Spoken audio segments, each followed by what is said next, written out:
ചെങ്കോട്ടയിൽ ത്രിവർണ്ണ പതാക ഉയർത്തിയ ശേഷമാണ് പ്രധാനമന്ത്രി രാജ്യത്തെ അഭിസംബോധന ചെയ്യുക. സാധാരണഗതിയിൽ 1 മണിക്കൂർ മുതൽ 1.5 മണിക്കൂർ വരെ നീണ്ടു നിൽക്കാറുണ്ട് പ്രധാനമന്ത്രിയുടെ സന്ദേശം.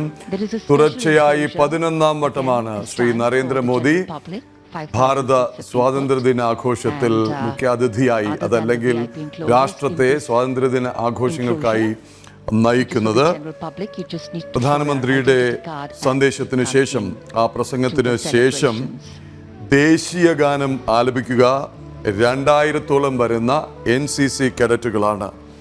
ഒപ്പം അവർ മൈ ഭാരത് എന്ന ലോഗോ നമുക്ക് ആകാശ കാഴ്ചയിലൂടെ അത് കാണാൻ കഴിയും.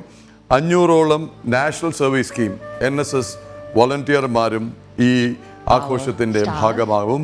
എന്തായാലും മൈ ഭാരത് എന്നുള്ള ലോഗോ ത്രിവർണ്ണത്തിൽ തീർക്കുന്ന കാഴ്ച പ്രധാനമന്ത്രിയുടെ ഇതിനുശേഷം പ്രസംഗത്തിന് ശേഷം കേൾക്കാം. ത്രിവർണ്ണ പതാക ഉയർത്തുന്നതിനായി പ്രധാനമന്ത്രി അതാ ആ കൊടിമരത്തിന് സമീപത്തേക്ക് എത്തുകയാണ്.